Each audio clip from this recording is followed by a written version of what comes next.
hanging out and having coffee, just like we're making it happen, Doug. Tea.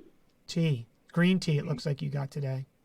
I'm off the coffee. I finally, like 2, 3 months ago, I completed.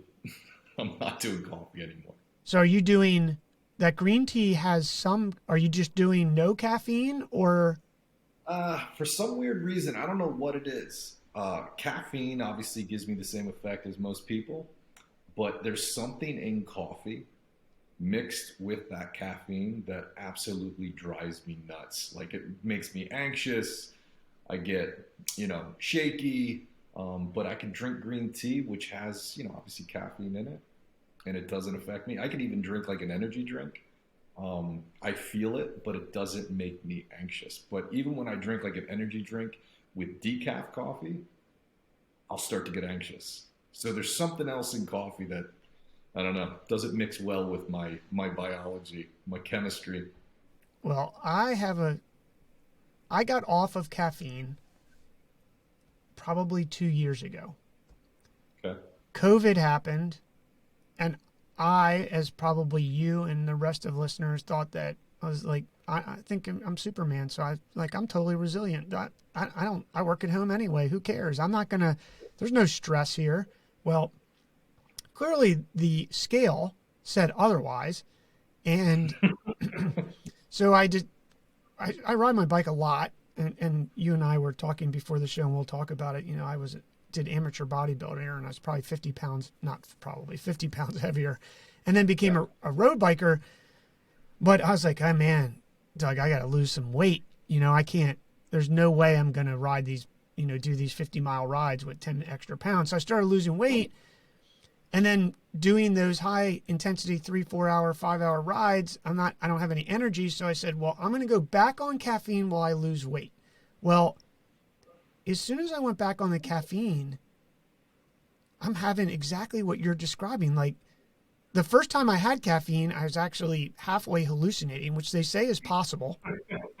And, and then the last few weeks that I decided to do this, really probably 8 weeks, I've had so much jittery and anxiety, and at 1 o'clock I drink that cup in the morning. I crash at 1. I had to take a nap.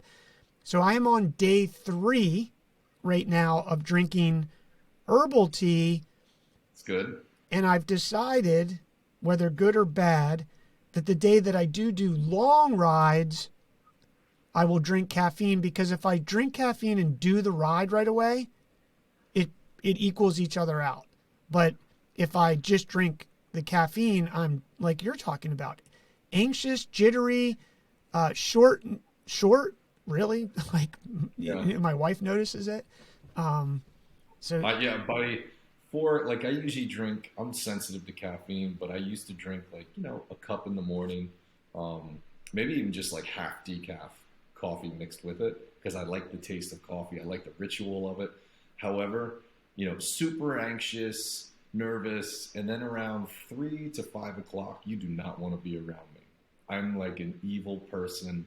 I'm mean. I don't know what it is. I don't know if it's a crash, but it's only taken 45 years to realize certain very obvious things where it's like, well, just don't do that. Just stop it. it's easy to say that, but so what I did is I went back and studied it again, and it turns out that exactly your timing is just off, maybe because you drink later in the day, but you Yeah, are going through withdrawal.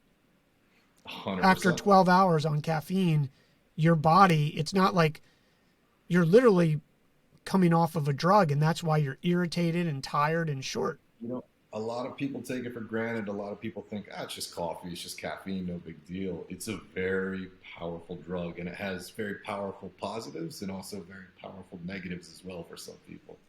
Yeah, and it's a great drug. I mean, the truth is, if I drink that tea, and it doesn't have as much as coffee, but if I drink that tea and I'm at a calorie deficit, I can get through the ride. I mean, Yep. and if I don't have it, it is really tough. I mean, you're mentally, physically, I don't have energy, and mentally, it's just killing me. And then after 3 rides, I'm just starting to get burned out. So, and I think this is all relevant because we're talking about True Nutrition and your supplement company that you founded. Yeah. And all of these things are, drugs aren't good or bad. They just have different uses and They different. have a use, and I tell people all the time because people are always like, we have thousands of different ingredients, and caffeine is one of the most potent, powerful things we take for granted. It's in so many different products because it's something that you can. Most times, people with dietary supplements, people are like, "Well, how do I know it's working?" When you put caffeine in something, you instantaneously know it's working. That's why coffee and all the rituals in the morning with tea and coffee and what have you, all these other ingredients that are high in caffeine have become, what they are for thousands of years. So let's talk about True Nutrition. I was interested in it because I've been doing this. I was trying to find the right word while I was making tea. I was like, should I tell Doug that I've been like a fitness geek, a fitness fanatic, freak? I don't know, whatever, Join whatever. the club. What's It's a that? good. I said, join the club. It's a good place to be. Yeah, it is, and I've been doing it since a long time. But I don't know what they call it. What do they call it? Fitness? I don't know what they call it anymore. But I've been in this world mainly because I had a knee injury when I was, I think, 12 or 13. I had an ACL reconstruction, and I was always in the gym, and then lifting was this thing that I don't know. I just took a liking to, and then realized that if you can lift, you can get big, and when you're a kid, that sort of matters, I guess. And it increased, it did all sorts of really good things for me in sports. But then getting into bodybuilding, I just always, Arnold was a poster on my wall that I just thought was the Yeah, coolest thing ever. So when I I, think I had the same path, same similar path. so what about you? How do you get into making sports supplements?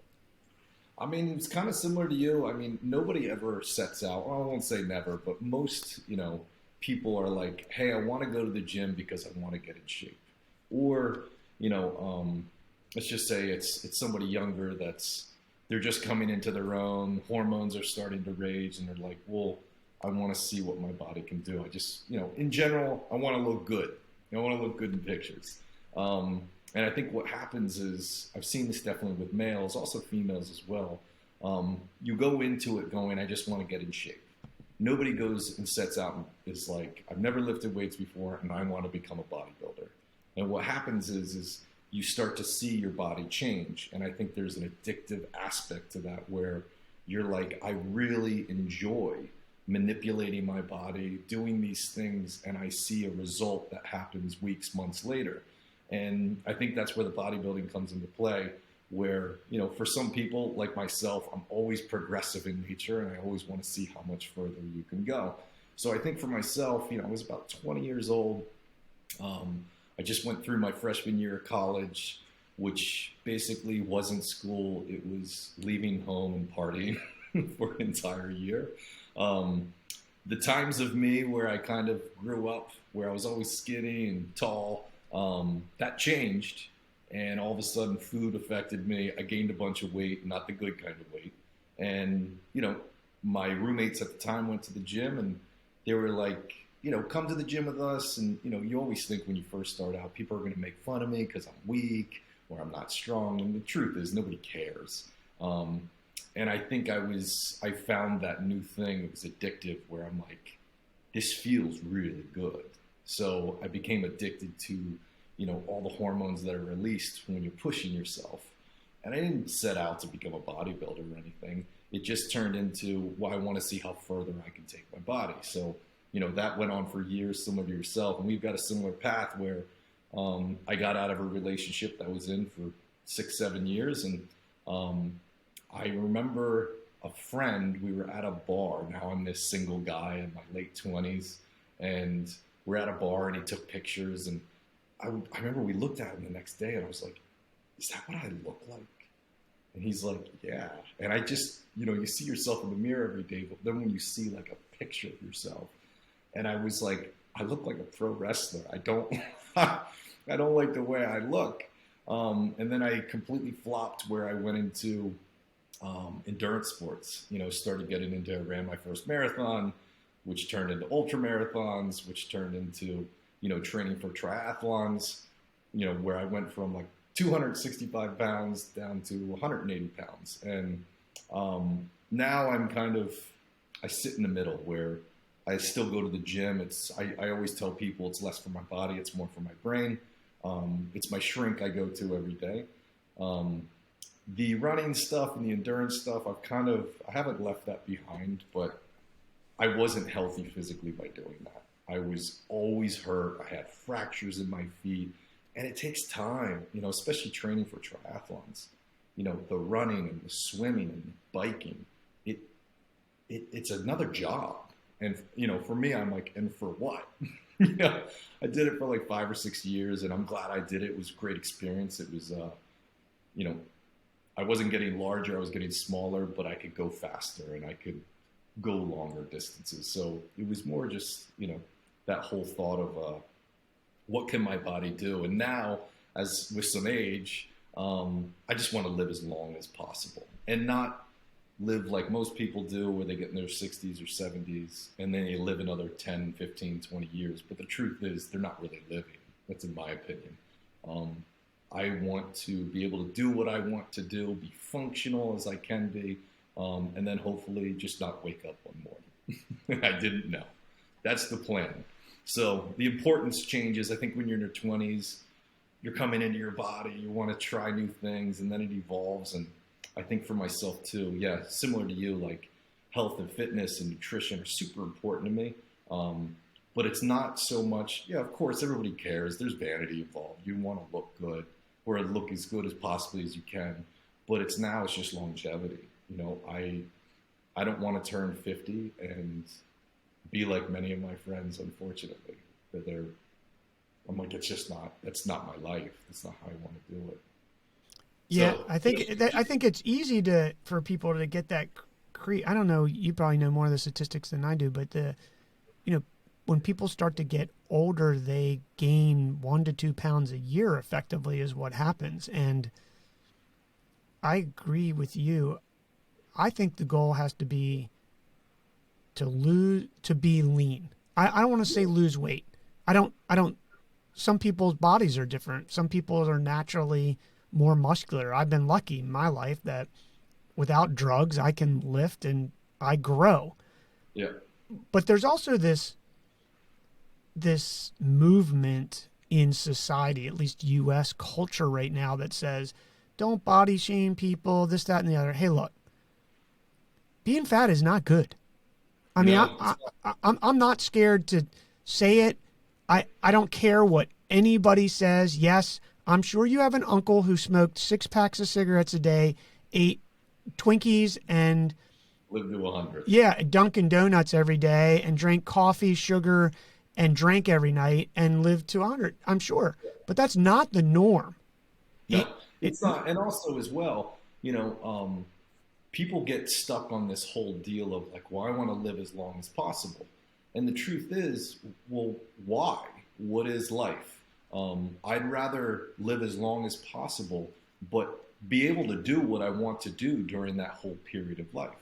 If I'm only living as good as I can for half of my life, and then the other half, I'm just sitting around somewhat miserable, just watching Netflix all the time, you could end it now. That's not life for me. So I think a lot of people get focused on a date or an age where I want to go completely as far as I possibly can, but the objective should be you want to go as far as you possibly can, but to be able to explore and do what being a human is, not just sitting around being sick, for 30, 40 years. And, the deal is if you smoke cigarettes and eat Twinkies your entire life, you have to ask yourself, is the enjoyment of that outweigh the fact that, you're going to be sickly for a long time, if not, end your life earlier. So I agree with you. The whole body shaming thing, I would never shame anybody for, how they look. It's really like, hey, are you sure you're happy doing this?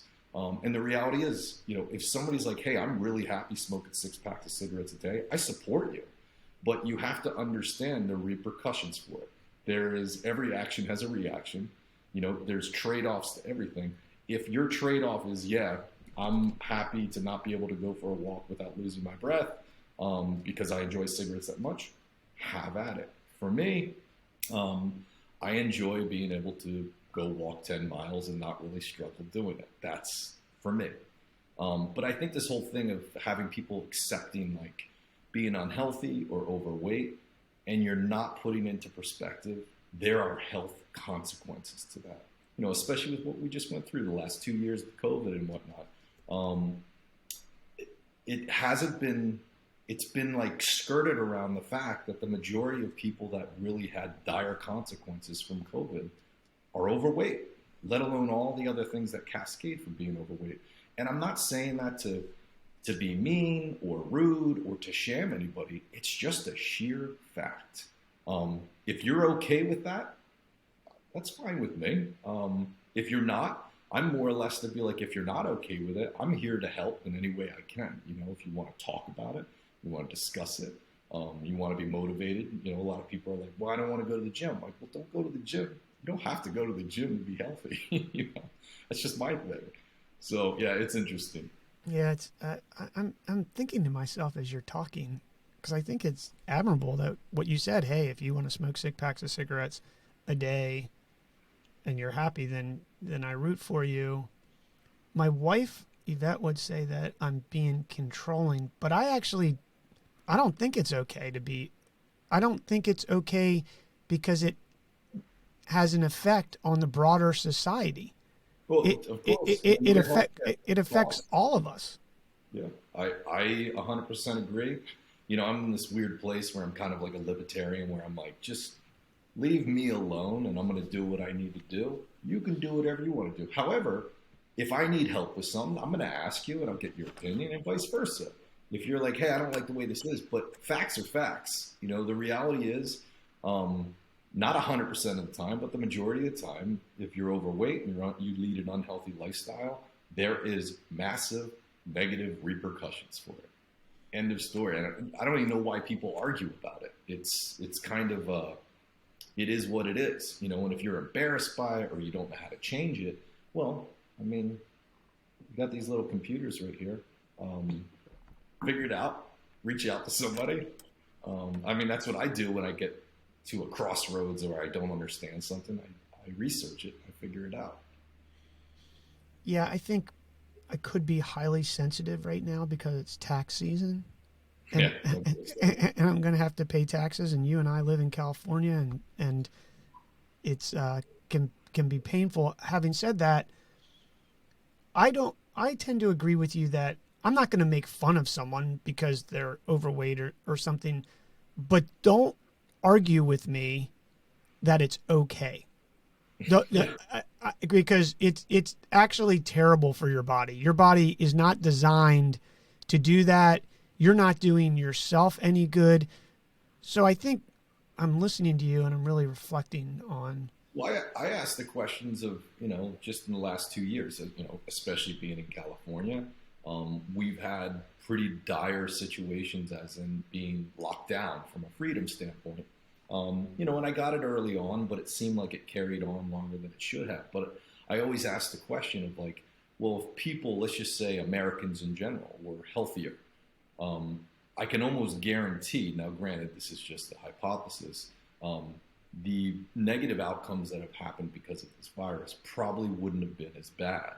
And you can kind of look at it with similar to what you're saying is like, your bad behavior over the years has led me to being something I didn't agree with, being locked up or not being able to go outside or having this freedoms to come and go as you please. So I get it from that standpoint.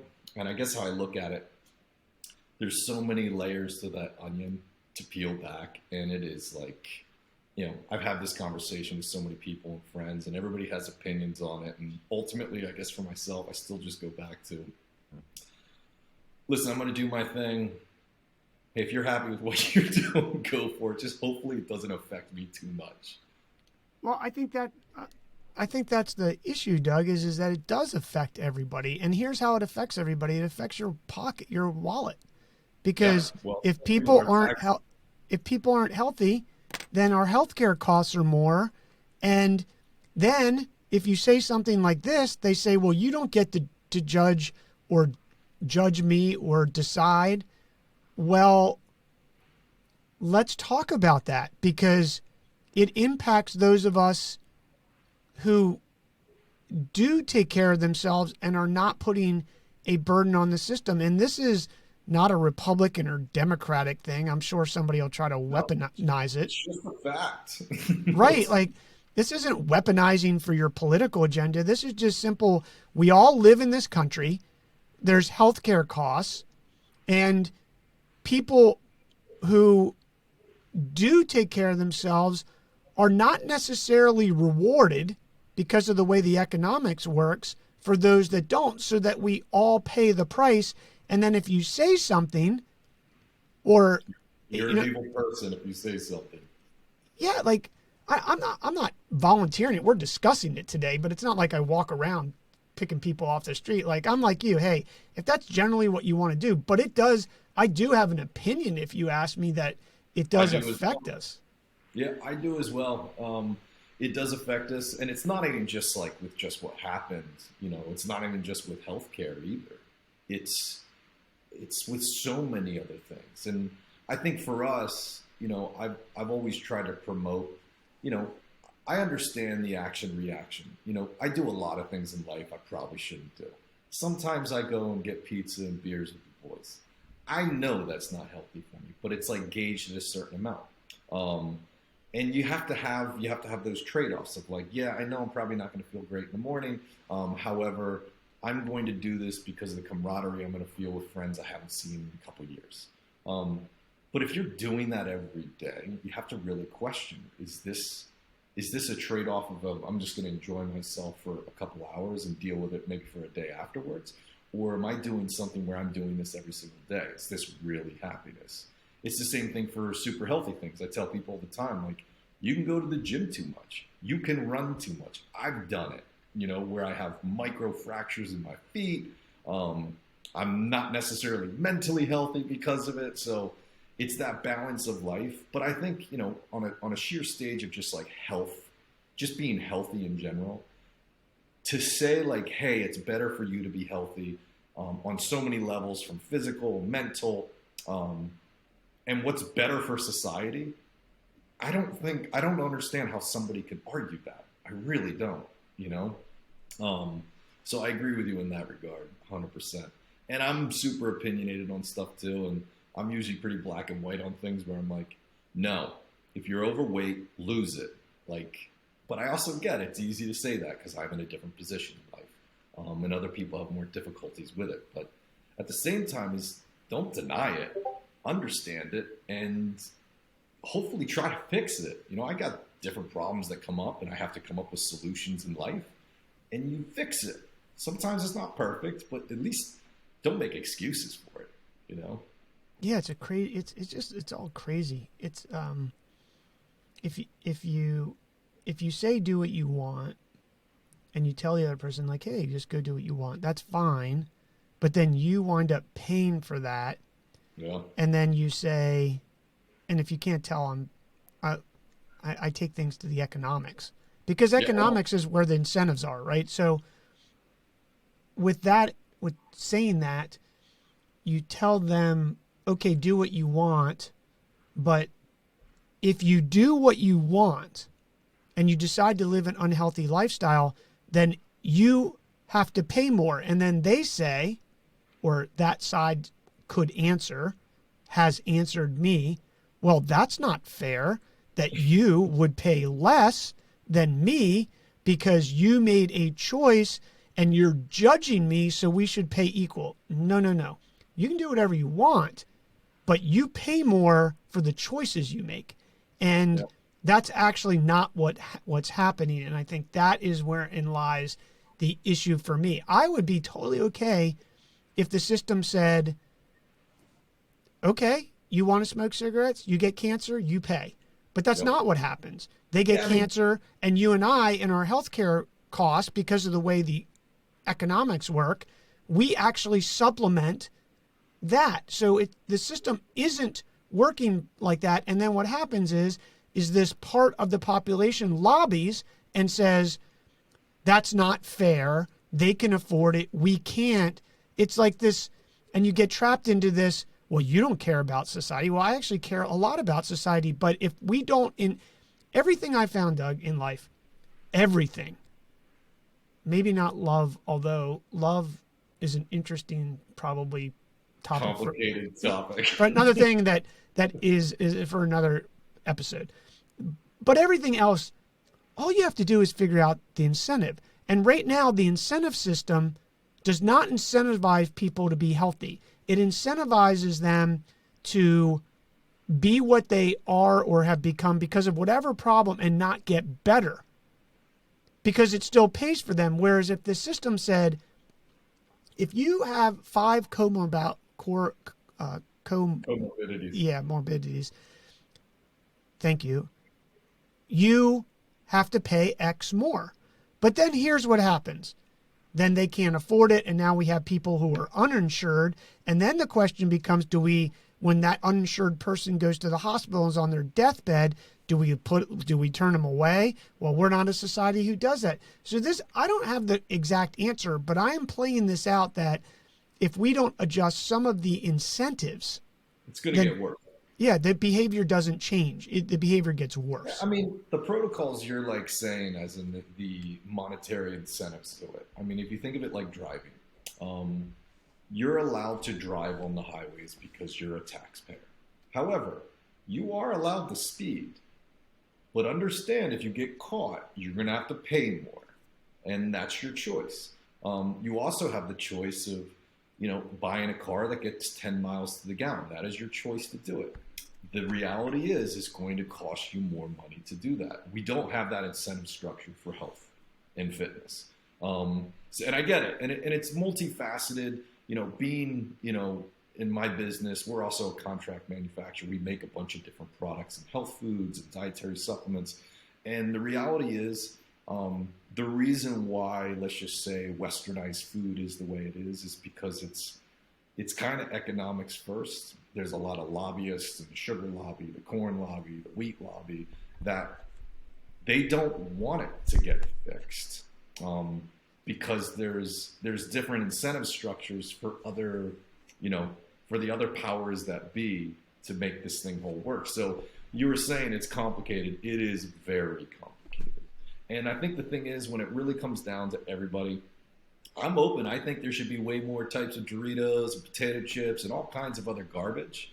But people need to take ownership to themselves and being like, I have all these options, just like you have the option to speed, just like you have the option of buying a car that gets 50 miles to the gallon or 10 miles to the gallon. You have that option. You just have to understand, if I do this, these are the repercussions. It just kind of ends at that point where you have a sickly public.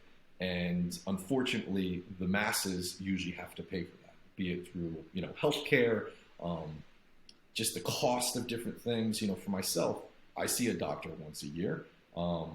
It's usually a high five, good seeing you, you're good to go. But I know other people, it's constant problems.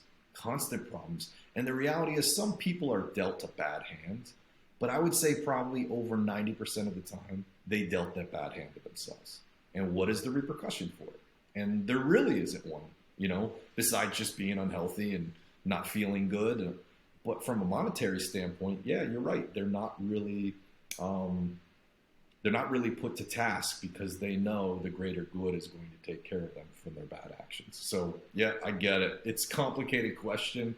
I think how I've always looked at it the last 20 years is focus at the core, and the core is the individual.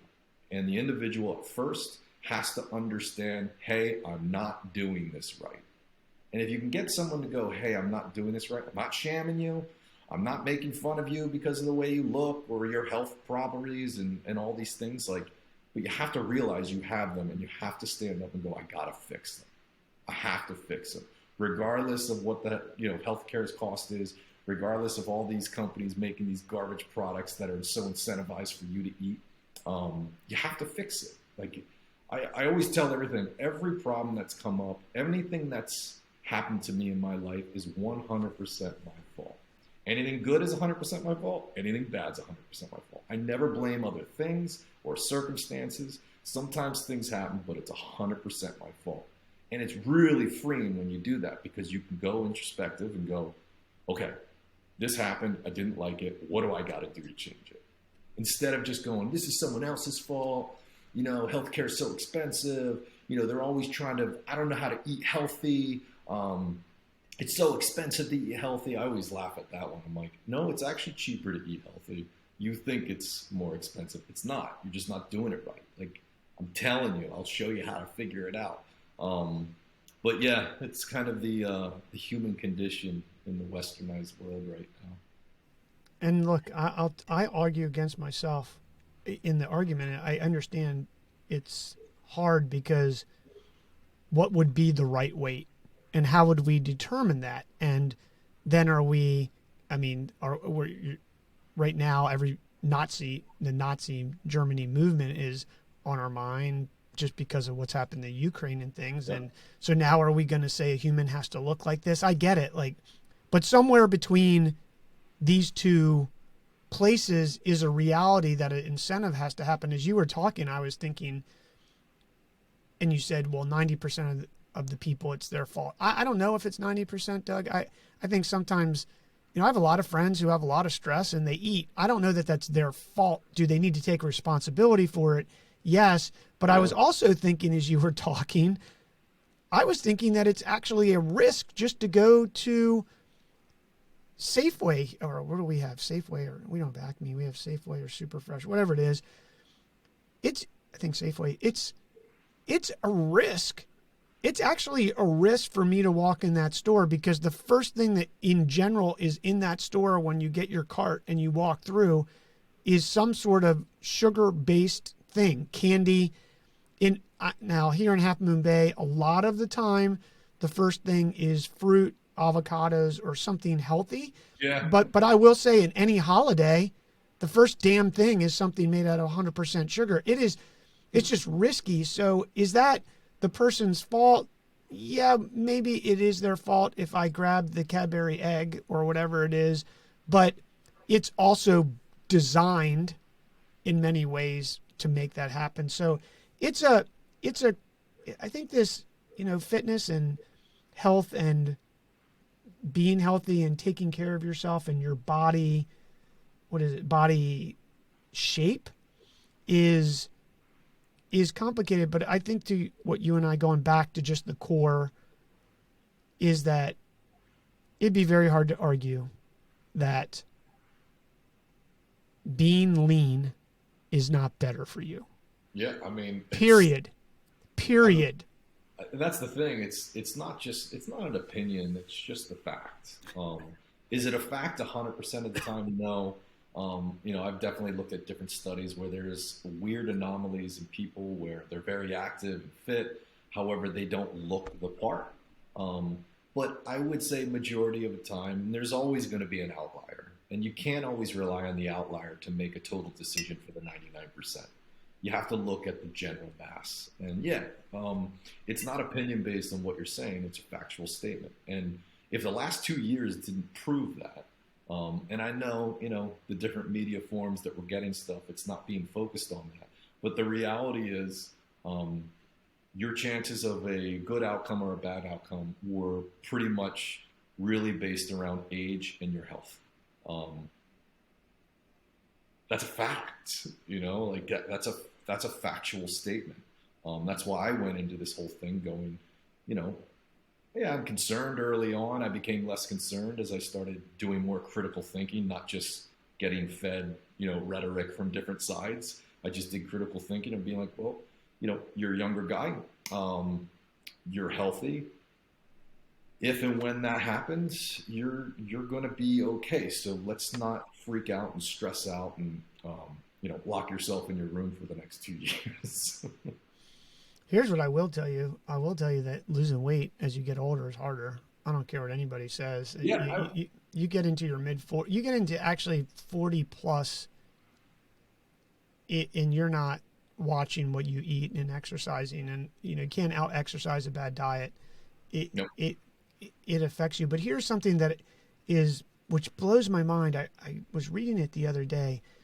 In the United States, what people say is, if you hit 50, or when you hit 50, maybe they say 40s, but they're like, oh, you're in midlife. Well, here's a staggering fact for everybody listening. Actually, your midlife, depending on if you're a man or a woman, is about 37. Yeah, I can see that. Because average, I was looking it up actually to make sure that if I said this is right, the average age in the U.S. in 2020, and it's down, you could imagine why, because of the topic we've been Yep. talking about, is down to 77 years old in general. The life expectancy, let's just look here, Doug. Yeah, 77. It's said here several times.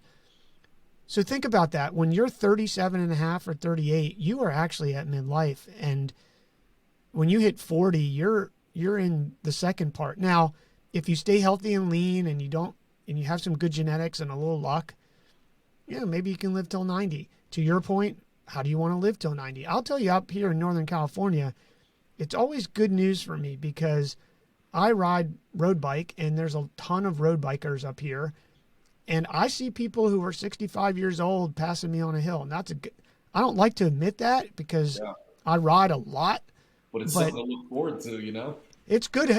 It's hopeful. Like, it's if you take care of yourself and you do that, you can live a really good. I know 70-year-olds who I wouldn't guess were 70 who are doing things, maybe they're not moving quite as fast and not riding quite as fast, but they're out there getting it every day and, having a very good quality of life. My mom's 75. She gets around, and up until recently, she was mowing the yard. I just didn't think it was a good idea. And she was mowing the yard.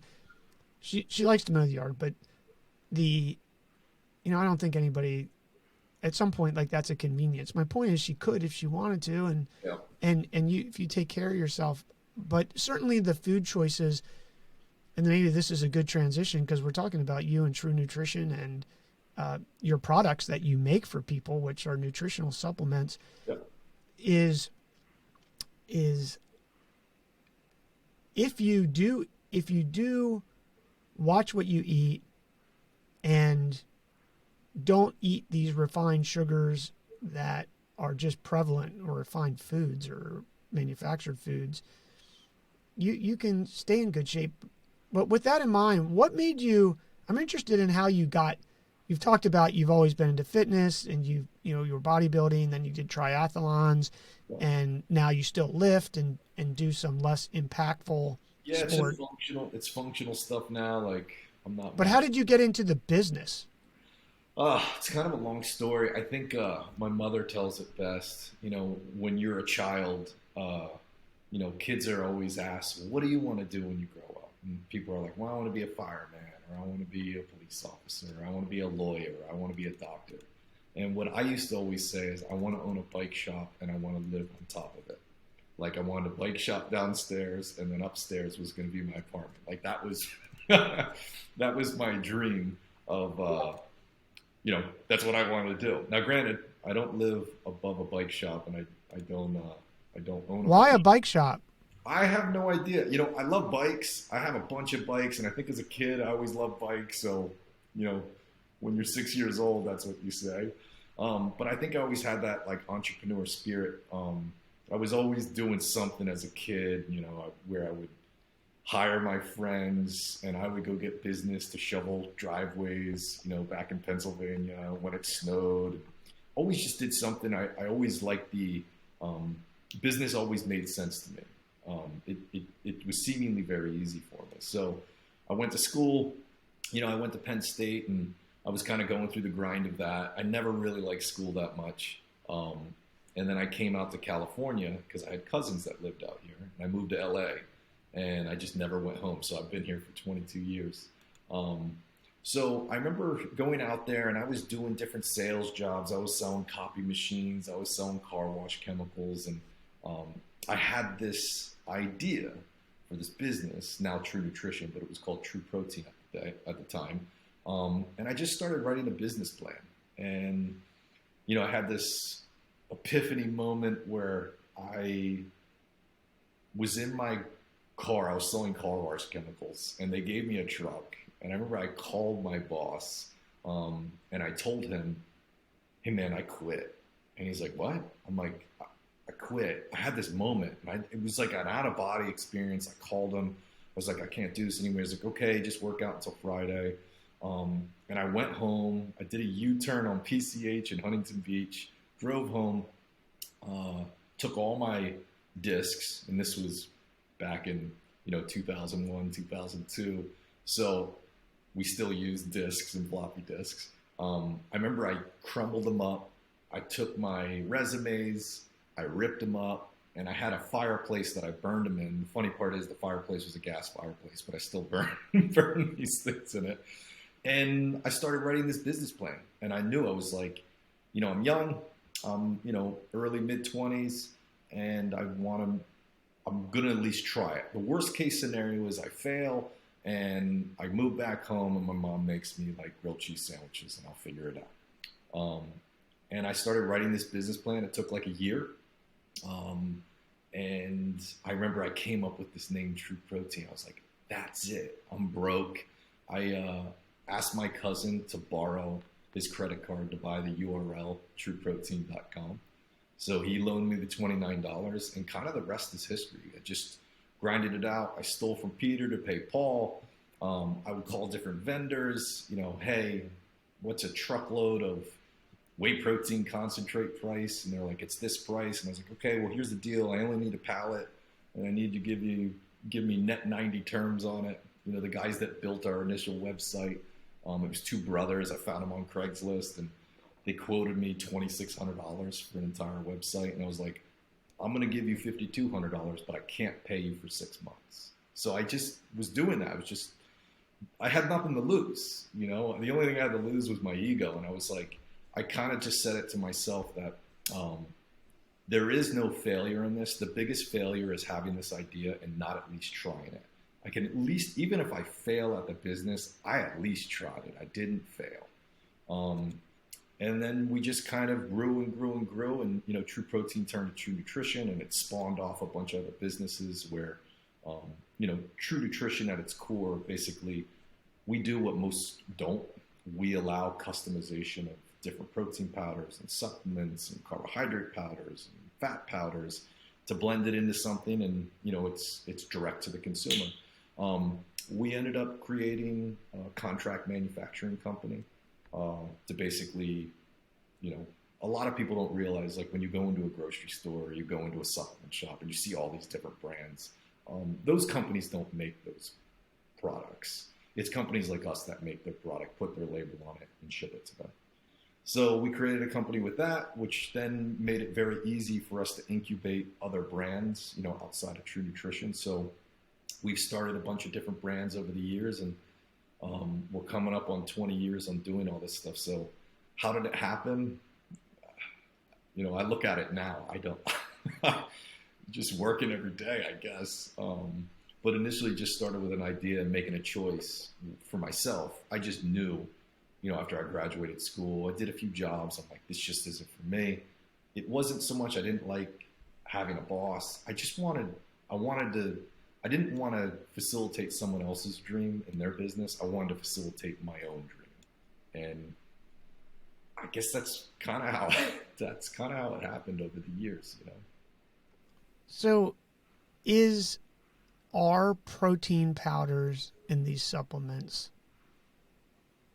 are they real? Yeah. Well, As a guy who's been taking it for long, I don't take many supplements anymore. As a kid and lifting, I took a ton, mainly because at that point, until I realized that if you didn't take steroids, you weren't going to look like bodybuilders. And then I realized that didn't really want to look like a bodybuilder anyway. Yep. But nonetheless, like, are these things, some of them just don't. Yeah, I'll say this.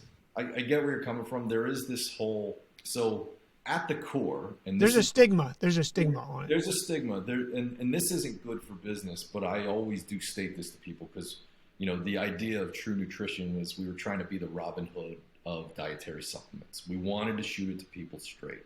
And the main reason, I started the company was I was a protein powder user. However, I understood the different ingredients that were in it. And I was like, I don't want these other ingredients. I just want this ingredient, this flavoring, and this sweetener. So, we created a business that did just that. And we're still kind of the only company that does that to this day to the end consumer.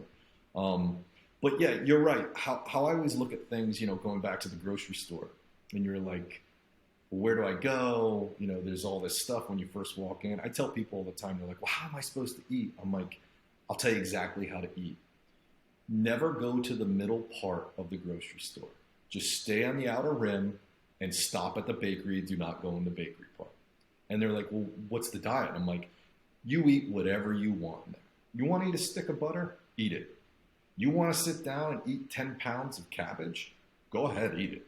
If you want to eat as much meat as you want, go ahead and eat it. Eat it middle of the night. And most times for people are like, well, I can't do that. I'm like, no, I'm telling you to do that, to shift, and then you can dial in more. But if you can just grasp that concept that the only thing you need in the middle is maybe the salt. That's it. Just make it a rule. Do not go down one aisle. Just stay on the outer perimeter. And again, not in the bakery section. And do whatever you want to do. Eat whatever you want to eat. I think most people can grasp that. And the truth is, doing that is 99% of it. Now, if you want to go vegan, or you want to go keto, or you want to go paleo, you can do all those things. But start with the outer perimeter first.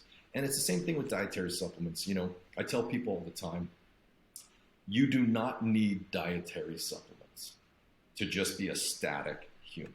However, if you want to optimize, or you want to make things more efficient, or if you don't have time to make multiple meals a day, there are ways you can utilize this stuff for your, that make things easier. It's just like, in the last 2 years, it's very clear that we are deficient in vitamin D. And vitamin D, I don't even know why it's called a vitamin. It's not. It's a hormone precursor. It's very important for health. And it's so important that our body makes it. We just got to go out in the sun and get some UV. The reality is we all live in different places where the UV is not as strong, or like myself. The sun doesn't like me too much. I get burned. I get skin cancer. So there are certain things where you're like, okay, I understand this and I need to take this supplement to make up for it. It's the same thing with protein powder. If you're just a static person, most static people don't go to the gym every single day. However, if you're like, no, I'm trying to manipulate my body to gain more musculature, I want to do this in a daily thing, you can do that with food. But as you know, it becomes much more complicated to stuff really good food, in your face every day. And sometimes a protein powder can basically, we have to understand the word where supplement came from. It's a supplement to a good diet. If you just like you were saying, you can't out-train a bad diet. You can't out-supplement a bad diet either. You have to utilize for what they are. There's a lot of people who are like, well, I want to run a 100-mile marathon. That's not normal. And the reality is you might not be able to do that with just food alone. And you have all these ergonomic aids through science over years of understanding, like, hey, there are these things I can recover faster, or hey, this will help injury prevention or help with injuries in general. So, with that being said, yes, protein powder is 100% legitimate and real. Now, the other question is there's 1,000 different protein powders out there. How do you trust one over the other? Again, you've got this beautiful thing called Google. Sometimes just going online and looking like, hey, reviews of something. And we've always understood that for the last almost 20 years is that, we have a very strong glowing reputation because of the fact that we really are offering, a really high quality material to the public. Now, in the beginning, it's tough. People have to kind of take a chance on you because you're unknown. But if you just stick with that ethos, you end up finding these companies that end up, what they're doing is legitimate. And I will tell you, the supplement industry and even the health food industry, it's 50-50. It's 50% scumbags that are just in it for the money. And then it's 50% of people, of course, they want to make a buck, but their first priority is we're here to help somebody. I mean, I had at our Christmas party this last year, and I asked people, I'm like, hey, what do we do here? And they're like, we make capsules and we make protein and supplements. I'm like, no, we're helping people. And they're like, oh yeah, I forgot about that. I'm like, no, you can't forget that. Like, I know you're just grinding away, putting powder in different things, but the truth is we're here to help somebody. be it somebody wants bigger biceps, or be it somebody's trying to lose weight because they're on their last leg of health, to something else. And we're helping people get to their goals, get to a better health status, the whole thing. So, yeah, circling back, protein powder is more than legit. The reality is it's not a supplement, it's more of a food. They're all derived from food means. There's that whole thing of processed food, like you were saying, like stay out of the middle of the grocery store. It's all processed food. Well, protein powder is processed.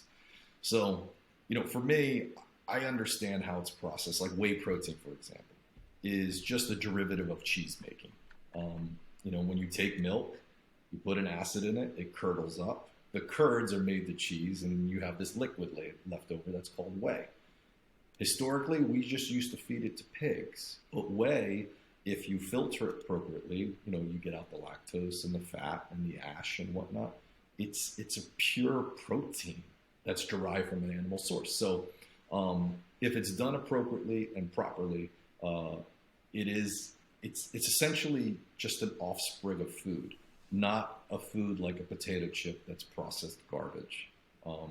So would I use just supplements in light of not having a good diet? No, absolutely not. You work on your diet first, your lifestyle first. Then when you want to kick it up, supplements come in secondary, for convenience or some type of chemistry manipulation you're trying to do, be it you're like, well, I want to gain 20 pounds of muscle. It's tough to do on food. I'm not saying it's not possible, but, being humans that we are, we're always trying to pick point A to point B in the shortest period of time. And they help with that. Where I was going originally, which you did answer, but I read on your website that one of your things that you do at True Nutrition is that you don't add fillers because you don't have an extreme, or your direct to consumer, or whatever you can explain, Yep. is extra cost that creates this situation where you have to dilute it. So that's why I was really, I don't know how many protein powders I've taken in the last 20 years that actually had fillers or not, because now that I suspected it, but, did it work? I think it worked. So it certainly didn't hurt me. What happens is, I can go to a grocery store right now and I can pick up 50% of the products, and I can show you, the nutritional label, how they've labeled their product, on how it's manipulative, how it's actually not legal FDA-wise, where they're swimming in the gray area. And then you have a lot of companies out there just flat out will say this is whey protein, but it's half whey protein and then half some excipient like maltodextrin, which costs 10 cents a pound. And their business model is, let's make as much money as possible, scam people, and by the time it's figured out 2 years from now, who cares? We'll just implode the business. There are those people out there. The reality is, like I said, in today's day and age, it's real easy. You just go on your computer, go on your phone, look up google.com, search whatever company you're interested in, and just type in after the word reviews. And, that is a beautiful thing of the internet right now. And most times you're going to see, some negatives, some positives, but you'll see a legitimate product will have way more positives than negatives, and vice versa. So, you can't make everybody happy. We get complaints every single day. They're like, this chocolate tastes terrible. And I'm like, well, 95% of the people like the chocolate taste. I don't know what to tell you. Like some people like milk chocolate, some people like dark chocolate, some people like white chocolate. So you have those things. It doesn't necessarily define it as being low quality or garbage. It's just like, hey, you just don't like the taste of it, unfortunately. Now that you've been in this for 20 plus years, what do you wish you knew about running a business that you found out and would have helped you earlier? I think for myself, this happened probably early on the first year. I did this thing kind of out of selfishness. My business partner and me, we always say we're customer 1 and 2. And since we're customer 1 and 2, I can promise you our products are really good because we selfishly want the best for us. So it kind of, trickles down to everybody else. But I think the thing that I didn't realize is I also started a business because I wanted to do my own thing. And it was a very selfish thing. It was very much like, well, I'm Doug Smith and I want to be able to lead my own life by being an entrepreneur. And I think what happened as we started hiring people, which naturally a business has to do as it grows, you have to count on all these other people, is I started to realize that these guys are helping me convey my vision and my dream. And I started to realize this isn't about me. My actions can have serious repercussions for all my employees. And, we have like 100 guys now, and I have always said to myself, I'll be fine. I'll figure it out. But these guys count on, my actions and my business partner's actions to make sure we steer this boat in the right direction, because they got families, they have mortgages, I always say, like, they have real lives. I think to myself, like, I never got married, I don't have kids, I live pretty simply. If something went haywire, I figure it out. But the truth is, I can't let things go haywire. I have a responsibility to these guys. And that, I wish somebody explained that to me early on, because it turned into a selfish endeavor of like, well, I just want to do my own thing and make a buck. I have this family of people that really count. I count on them. They make the vision we have possible, and I appreciate them for it. But they also count on me and my business partner to make sure we don't screw it up. And I lose sleep over that sometimes, especially what's happened, in the last 2 years. It's been walking on eggshells. Thankfully we were a business that is, I guess, a necessary business. Although I think all businesses are necessary. Somebody gets paid from them. So it was tough. It was a tough situation, but it was like, we have to do this to make sure we keep jobs and people are stable. That I wish somebody told me that early on. I also probably wish somebody showed me how complicated business can be. I'd probably get into real estate 20 years ago. But I mean, yeah, it's one of those things. It's like a condition. Entrepreneurship is a condition. I think it's tough to learn. You learn along the way, but you have to have that thing where you're like, I just can't help myself. I can't help myself. It's like my art. It's what I do. I don't know how to. Have you ever had to raise money for the business? You know what? Funny enough, no. I belong to quite a few different like CEO groups, local in San Diego, and I always was taken back that all my other peers and all these other different businesses, but they're the CEO.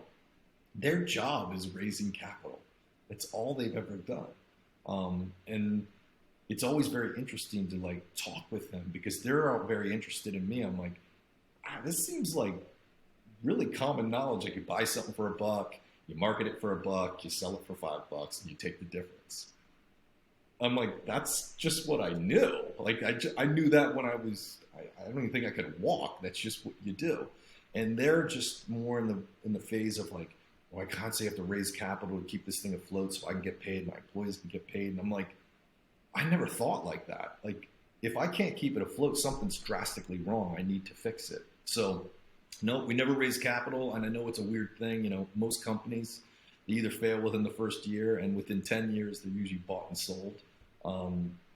Yeah, we've never done we've never done that. So I feel like we're completely normal on what business. It's like business 101, but in today's day and age of business, it's like an anomaly, which is strange to me. It shouldn't be. What's the secret of keeping? I mean, you've had a partner Yep. in your business, a business partner for 20 years. That's almost like a marriage, if not like it is a marriage. What's been the key to keeping that partnership together? Lots of drinking. No, I'm just kidding. Yeah, the truth is, it's funny you say that because I tell people all the time, like, no, I'm not married. I'm like, actually, I've been married for almost 20 years now. I think, we've definitely had our rough goes, over the years. Sometimes we have an implosion. But I think, over a period of time, you start to understand and know what each other's really good positive points are and what our negatives are. And instead of focusing on the negatives of each other, you focus on the positives. And we kind of fill in the blanks of like, hey, your positives are this. I'm going to step outside of it. I'll take the back seat to this. When your negatives are this, so I will try to fill in those blanks of your negatives and vice versa. And I think just as, if you last longer in a relationship, you end up just understanding people better. And it's almost like a second nature now. We kind of know what our schedules are. Like, I know how he operates. He knows how I operate. And we're very different people. His objectives on life are very different than mine. And I think that's a good balance, although it can definitely cause some friction sometimes. That friction is where the beauty comes out, where basically if we were both, blowing hot smoke up each other's asses every single day, we may not be, doing what's right. But sometimes when you have that conflict, we're like, okay, let's talk about it. I think this way, you think this way. Why are you right and why? And I think also just not so much submitting, but to understanding like you are wrong.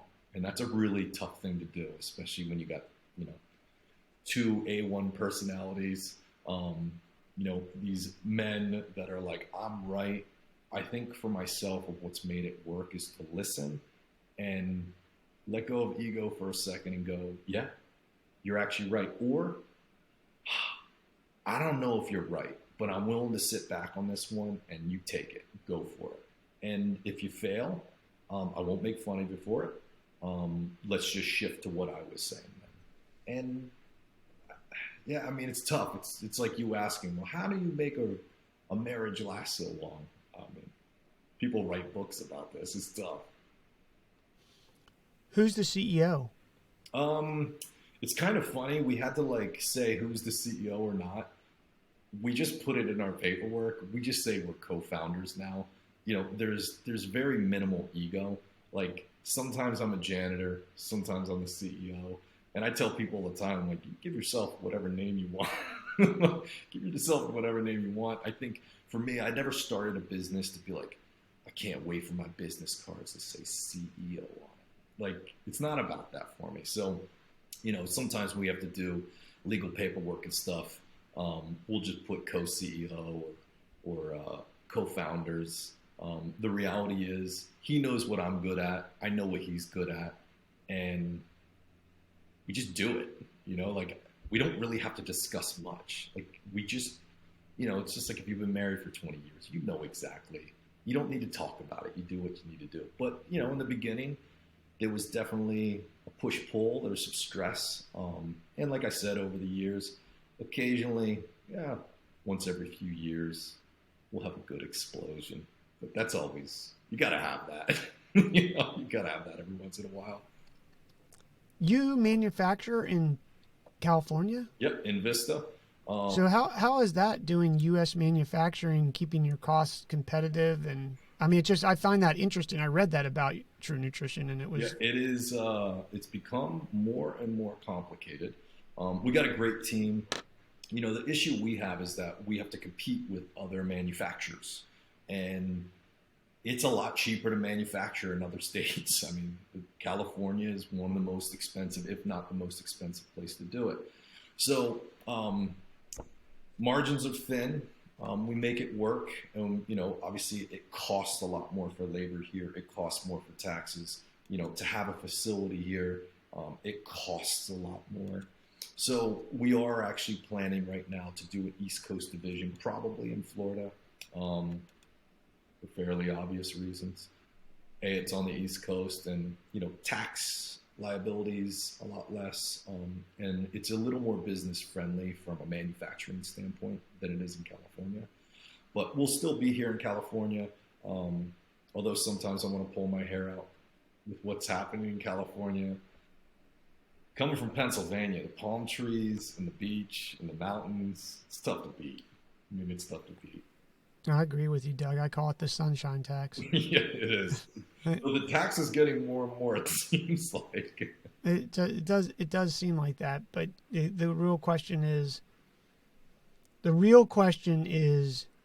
how much difference do you really save? Coming from Maryland, Yep. I can't. My utilities are a lot less. Yeah. Are my property taxes more? For sure. They're 10 times, 11 times, maybe 12 times as much. Yeah. But palm trees, good weather, sunshine, what's that worth? Back to the first part of our conversation, what's that worth to your health? Yeah, 100%. And that's what it comes down to. You know, a lot of people get focused on health as in what they put in their mouth. The truth is, what you put in your ears and your eyes is more important than probably what you put in your mouth. Stress, I've realized over the last, 45 years, is just as an important component to going to the gym, working out, and what you consume and eat.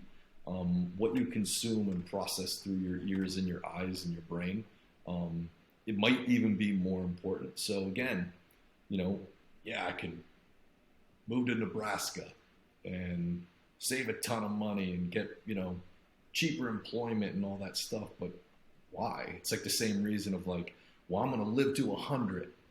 However, I'm going to be sick from 50 to 100. Well, what's the point? Like, why do you want to live to 100? I'd rather live to 50 and enjoy myself. So yeah, I do get that and understand that. The objective of Florida and the East Coast is we have 72% of our customer base is actually on the East Coast. So we're in a weird, we're like in the worst location. And to compete with Amazon, which is basically like ordering a pizza these days, comes in like 30 minutes or less. They've shifted the whole 3PL business of people's expectations when they order something, online is they want it the next day.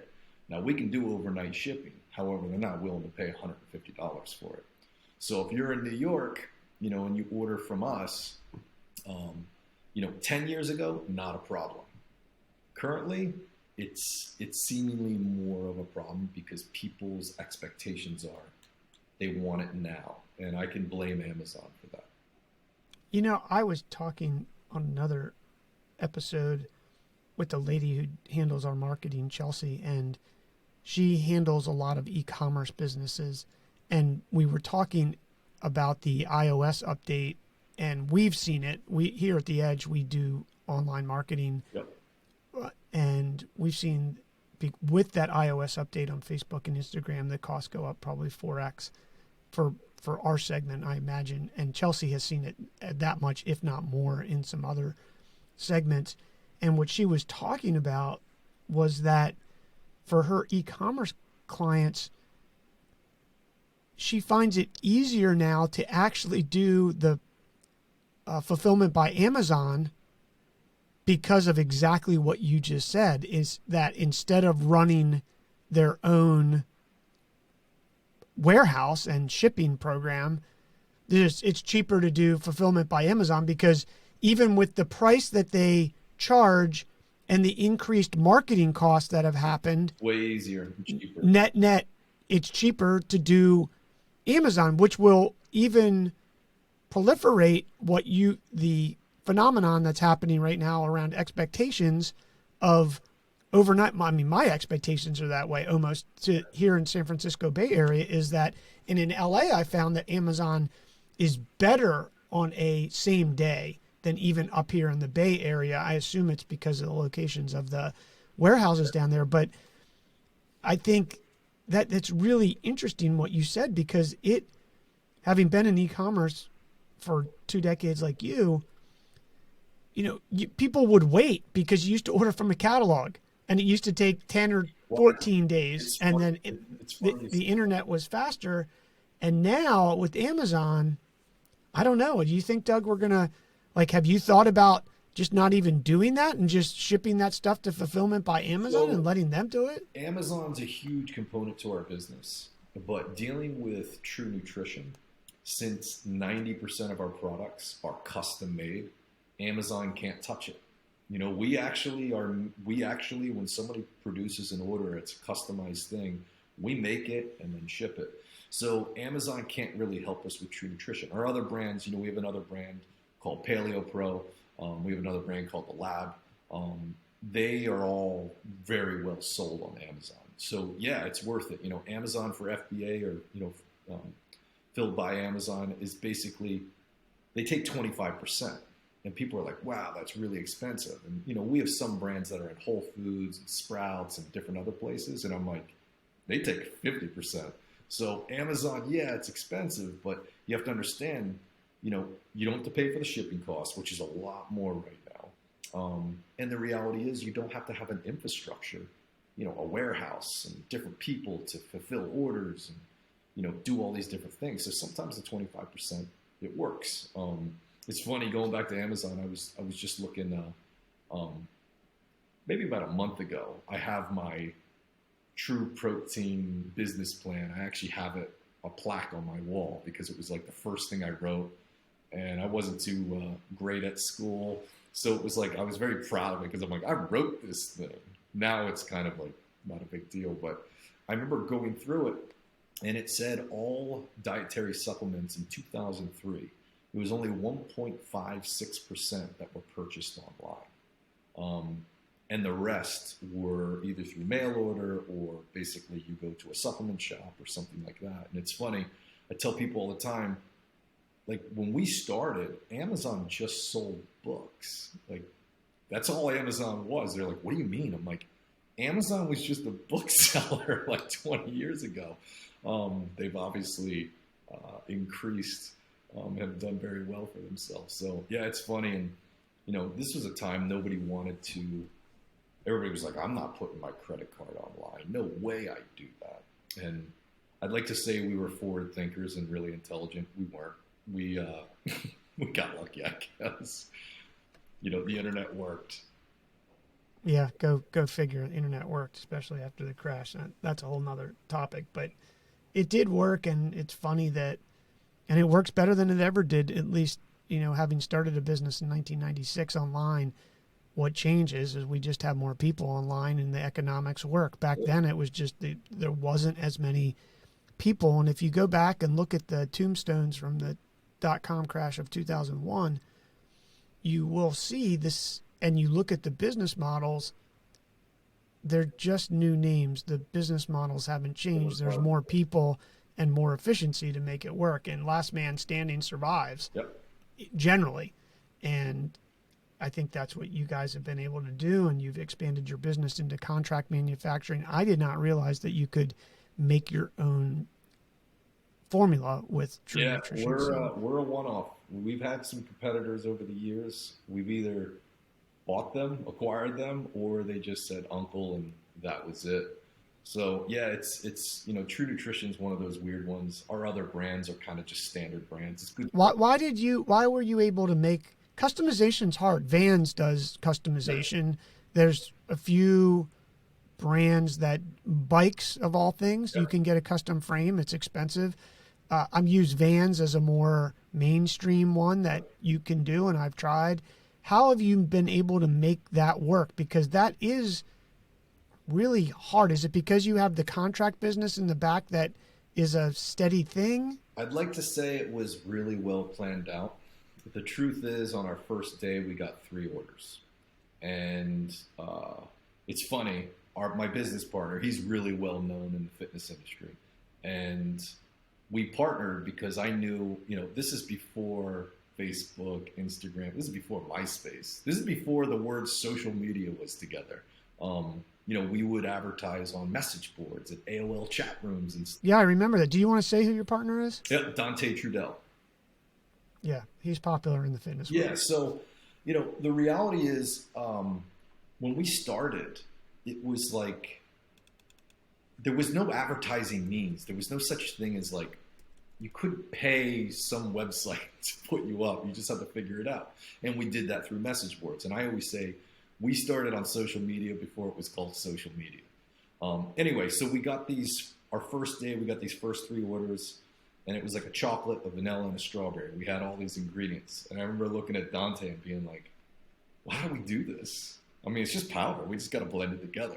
So it literally started with the 2 of us in a warehouse, big stainless steel scoops and a stainless steel bowl, and we were mixing them together. And then he would try a little. I'm like, I think that's the formula. Write that one down. And that's how it started. And then it evolved over time to, the real key of true nutrition is really our intellectual property is our process. It's very, if I was going to do it now, especially with all the FDA rules and regulations, I'd be like, no thanks. And I think that's what most companies do. It's just easier to be like, hey man, I'm going to create a couple products. Can you make them for me? I'll brand it and you do the rest. So we kind of just had an idea.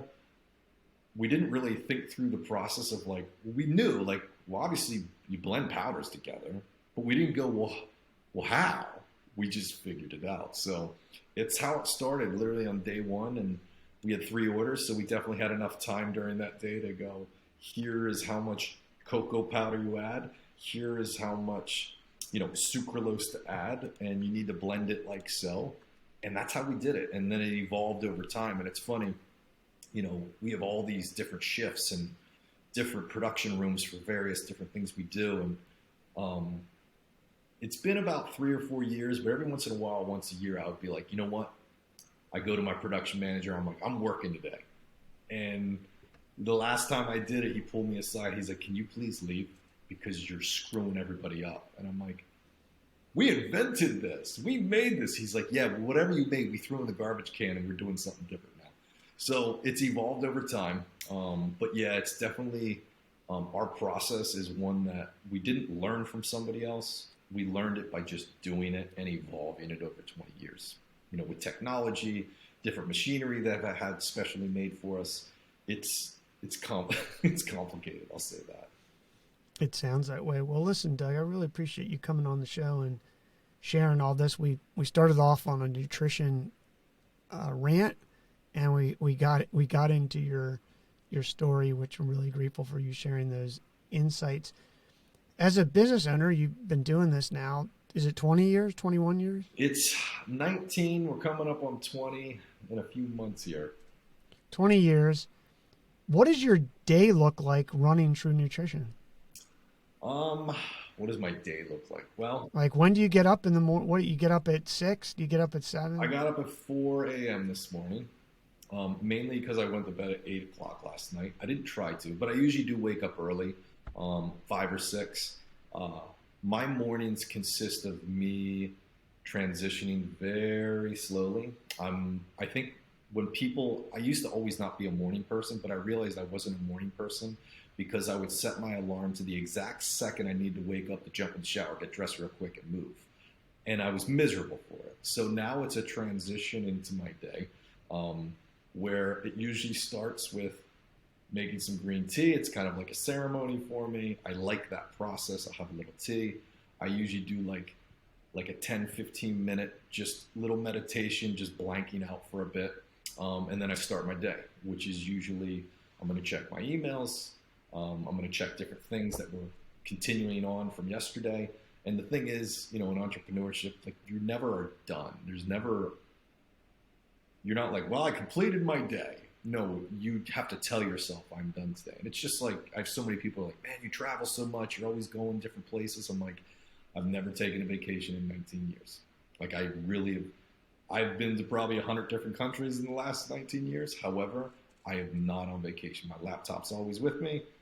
I mean, if I have to have a sat phone because I'm on the side of a mountain and I will do it. And people are like, wow, that's kind of a bummer.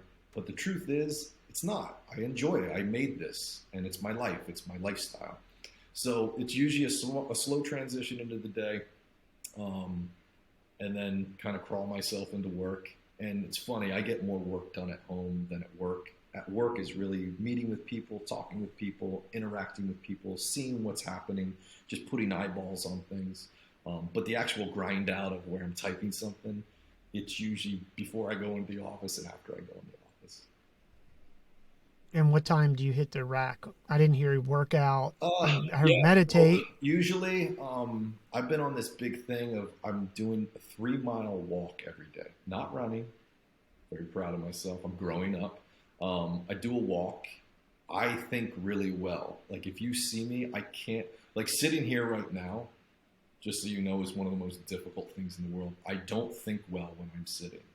I usually sometimes have meetings where I'm like, hey, let's walk down the street. We'll chat while we're moving. Same thing, I think really well when I'm moving. So, after meditation, see work, I usually do my 3 mile walk. I head into work, usually hit the gym on the way back. And sometimes, if I'm extra motivated, um, usually we'll do something of like yoga or rock climbing, at a gym, surf, different things, just being as active as possible. And usually bedtime, 9, 10 o'clock. That has been a really important thing. This thing right here, this aura ring, sometimes it makes me completely miserable, but it's great for showing you like how well you've slept. And that's become a really big component to like my health protocols of like, it's very easy to be like, well, I went to the gym and I ate this way, so I'm good. No, you need to focus on sleeping. You need to focus on your stress levels. What garbage are you putting in your ears and eyes and all that stuff? Well, I appreciate you sharing that. We've talked about a lot of things, lessons you've learned and everything. But if you're going to drop 3 HPTs, high percentage tips for fellow business owners out there or those aspiring to be a business owner, what would you say if you distill it down into 3 points? First tip is there's no such thing as failure. That's just an opportunity to learn not how to do something. So if you can get that in your head, if you're trying to go down this path of entrepreneurship, understand you're going to have 10 times more failures than successes, but do not call them failures. I'm just saying failures right now to explain what I'm saying. All they are is experiences. You've learned a way not to do it. And at least for me, you don't know how to do something unless you realize how not to do something. So that's the first tip. Get comfortable with failure. That's something I always have to tell myself, even though it's frustrating. The other thing too is take to-do lists and throw them in the garbage can. Take your to-do list after you threw it in the garbage can and unwrinkled it. You ever notice most times people always have a to-do list of like 10 things to do? And there's always like 2 or 3 things on that list that always seem to be on that list every single day. And the main reason why is to-do lists are useless without scheduling them. And I learned this a few years back, and it's been very powerful for me. And I use it literally multiple times a day because I always have various things to do. We have, all these different umbrella of companies, and I have to switch, shoes and hats multiple times a day. So within those, I have my schedule, and I have my to-do list that's scheduled with. I use Google Calendar. And it's really interesting. I will schedule it to the 5-minute increment. And the thing that's so funny is you're like, okay, I need to do that task. That's going to take me 35 minutes, and I'll schedule it. And then the next one, all right, that one's going to take me 30 minutes. This one's going to take me 45 minutes. And I'll schedule it down a line that I have this allotment of 4 to 6 hours a day. And 95% of the time, it's really interesting. I do complete that task in the amount of time I've allotted for it. Not all the time, but majority of the time. And it's a surefire way to say, hey, listen, I've already allotted this time for this task. So those 2 or 3 that are always on that to-do list that always seem to get pushed from one day to the next, they get accomplished. So that's another key part. And then the last part is, going back to what we talked about in the beginning, number 3 is, if you are not leading a healthy lifestyle, the rest of whatever you're trying to accomplish is going to be unhealthy. And it sounds like a very selfish thing to do, but it's the most selfless thing you can do. If you can be selfish about yourself to keep yourself healthy, keep yourself happy, it permeates to everything else. It's like the whole adage of, how can you love somebody if you don't love yourself? Like you have to selfishly love yourself first.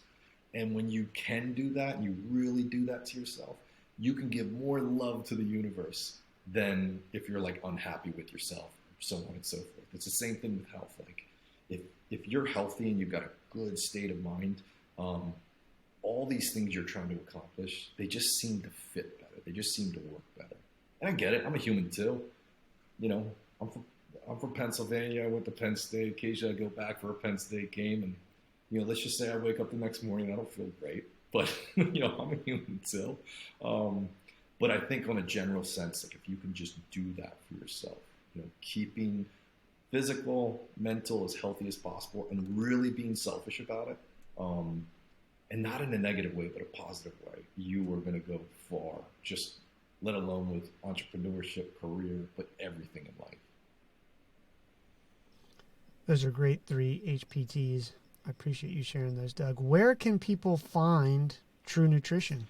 Well, you can go to truenutrition.com. That's the best place. I mean, if the thing that's great about Google, just type in True Nutrition anywhere. There's a ton of stuff out there. We've been around a long time. Fortunately, unfortunately, because I still want to be like an 18-year-old. But yeah, that's probably the best place to find us. And we have a few other companies. One's called Paleo Pro, again, paleopro.com. And, the lab supplements is another one. They're kind of, the paleo ones for Paleo Pros for the paleo diet, if that didn't make sense. So yeah, and if there's people interested in starting their own business in the supplement realm, we also own a company that's a contract manufacturer. A lot of people don't realize, like, if you want to start something, you don't actually have to manufacture it yourself, and that's Primarch Manufacturing. We'll put all that stuff in the show notes for listeners, Doug. Thanks a lot, man, for taking time out of your day Yeah, from making supplements to share your story. I appreciate it as well. Thank you. Bye, everyone. Thanks a lot, man. Let me turn this off and just hang out for a second because you're still uploading. Yep. It